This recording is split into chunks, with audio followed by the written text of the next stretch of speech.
क्या 4 जून की तरह 4 अक्टूबर को भी मोदी और शाह को बहुत बड़ा झटका लगने जा रहा है? क्योंकि हरियाणा और जम्मू कश्मीर के चुनावों के तारीखों का ऐलान हो चुका है। 1 अक्टूबर को हरियाणा में चुनाव है और जम्मू कश्मीर में तीसरे चरण का चुनाव है।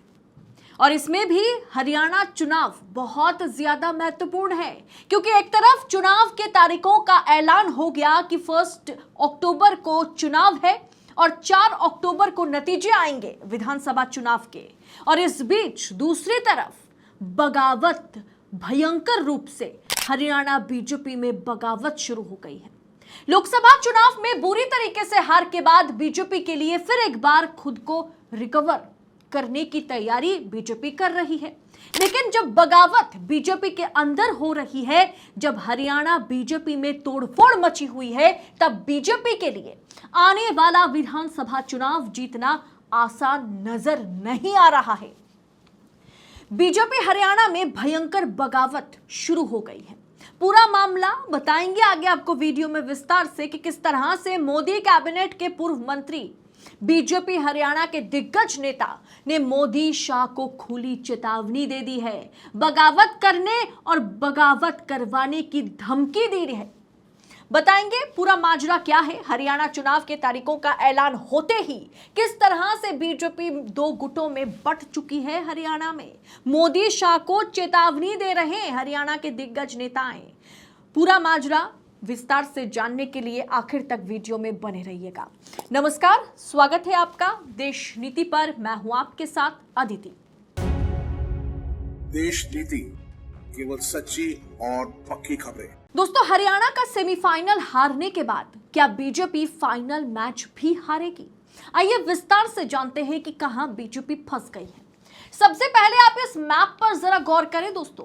क्या इसमें से हरियाणा से भगवा रंग उतर जाएगा?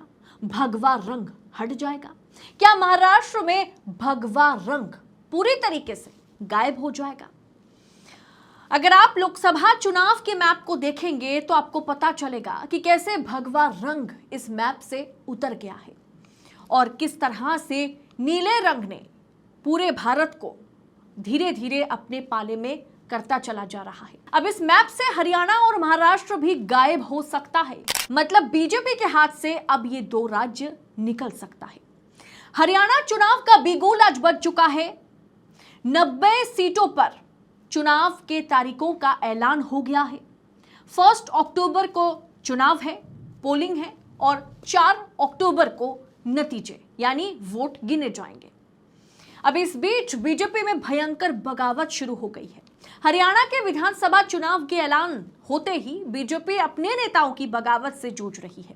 हरियाणा सरकार के पूर्व कैबिनेट मंत्री राव नरबीर सिंह ने अपने आक्रामक तेवरों को जारी रखते हुए बीजेपी को चेतावनी दी, आलाकमान को चेतावनी दी है कि वो उम्मीदवारों को बदलेगी तो उसके पक्ष में लोग हैं, लेकिन अगर उसने पिछला चुनाव लड़ चुके उम्मीदवारों को ही इस बार टिकट दिया तो एक सीट को छोड़कर दक्षिण हरियाणा से उसका सुपड़ा साफ हो जाएगा। बीजेपी का सुपड़ा साफ हो जाएगा। सुपड़ा साफ कर दूंगा या करवा दूंगा, ये चेतावनी दिग्गज नेता मोदी और शाह को हरियाणा में बैठकर दे रहे हैं। राव नरबीर ने कहा कि बीजेपी को बड़े बदलाव करने पड़ेंगे। राव नरबीर सिंह ने 2019 के विधानसभा चुनाव में बीजेपी के दिए गए नारे 75 पार के नारे का भी एक तरह से मजाक उड़ाया और कहा कि 75 पार का नारा देने वाले पिछली बार 40 पर ही रह गए थे। उन्होंने कहा कि वो पार्टी के शीर्ष नेताओं को, आलाकमान को बता चुके हैं कि उनका ये आंकलन है कि नांगल चौधरी से होडल तक केवल अभय सिंह राव ही मुकाबला कर सकते हैं, बाकी पूरा मैदान साफ है। राव नरबीर सिंह ने कहा, यह सच है कि हरियाणा में सत्ता विरोधी लहर है, विपक्ष मजबूत है। लोग इस बात को देखेंगे कि उनके लिए कौन खड़ा रहता है और कौन काम करता है, वे उसे ही वोट देंगे। इसीलिए इस बार सोच समझ को, आरा कमाल को टिकट बांटने होंगे और बांटने चाहिए। उन्होंने कहा कि लोग किसी राजनीतिक दल को नहीं देखेंगे और बीजेपी को यह देखने की जरूरत है कि मतदाता किसे चाहते हैं। हरियाणा में लोकसभा चुनाव के खराब नतीजों से बीजेपी को बड़ा झटका लगा। और दोस्तों बताए ये जा रहे हैं कि जब लोकसभा का चुनाव अच्छा जाता है, जब लोकसभा चुनाव में हरियाणा में बीजेपी अच्छा प्रदर्शन करती है तो विधानसभा चुनाव में भी अच्छा प्रदर्शन करती है। अगर लोकसभा चुनाव में खराब प्रदर्शन करती है बीजेपी तो हरियाणा चुनाव का जो विधानसभा का चुनाव होता है उसमें भी उसका असर होता है। अब देखिए हरियाणा पॉलिटिक्स का ये पूरा आंकलन क्या है। लोकसभा चुनाव 2014 में कांग्रेस को केवल 1 सीट मिली थी, बीजेपी को 7 सीटें मिली थी। विधानसभा चुनाव में कांग्रेस 15 पर पहुंची, बीजेपी 47 के साथ विधानसभा में सरकार बनाती है 2014 में।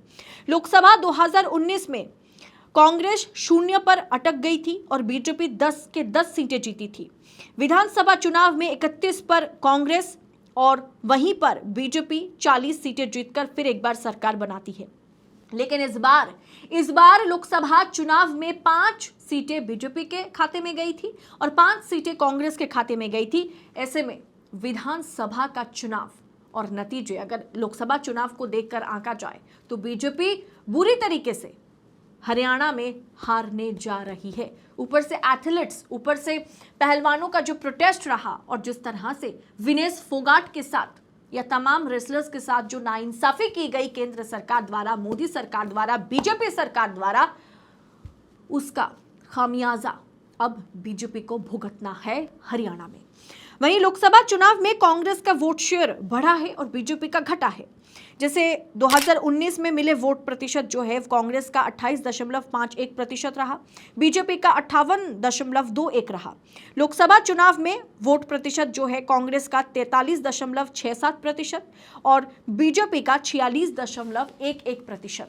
यानी कांटे का मुकाबला नहीं है, कांग्रेस आगे है और बीजेपी अपना पैठ खोती हुई, अपना राज्य खोती हुई नजर आ रही है। हरियाणा खोती चली जाएगी बीजेपी।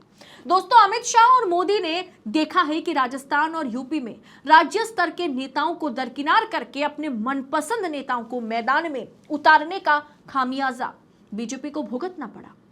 क्या अब हरियाणा में भी वही हाल होगा?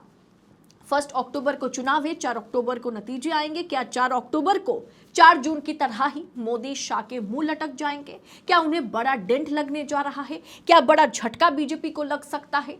और हरियाणा में मुद्दे कई तरह के हैं और हर एक मुद्दे पर बीजेपी जो है कहीं ना कहीं बैकफुट पर है। चाहे पहलवानों का प्रोटेस्ट हो, चाहे रेसलर्स की बात की जाए, चाहे विनेश फोगाट की बात की जाए, चाहे किसान आंदोलन की बात की जाए। और कुछ समय पहले हमने देखा किस तरह से दुष्यंत चौटाला ने जो है बीजेपी का दामन छोड़ दिया है। और अभी के विधानसभा की बात करें तो अभी विधानसभा में बीजेपी 40 सीटों पर है, कांग्रेस 31 सीटों पर है, जेजेपी यानी दुष्यंत चौटाला की पार्टी जो बीजेपी के साथ रही वो 10 सीटों पर है और अन्य 9 सीटों पर है। यानी पासा हरियाणा में पलटने में वक्त नहीं लगेगा। इस मैप से इस वाले पार्ट में दोस्तों यानी हरियाणा राज्य जो है यहां से भगवा रंग बहुत ही जल्द उतर सकता है। आपको क्या लगता है हरियाणा में किसकी सरकार बन सकती है? क्या 90 सीटों पर कांग्रेस बीजेपी को पटखनी देगी? आप अपनी राय कमेंट कर हमारे साथ जरूर शेयर करें। बाकी राजनीति, राजनेताओं से जुड़ी खबरों के लिए, चुनाव से जुड़ी हर एक अपडेट सबसे पहले पाने के लिए देश नीति को सब्सक्राइब जरूर कीजिएगा दोस्तों। फिलहाल बहुत बहुत शुक्रिया आपका। जय हिंद, जय भारत।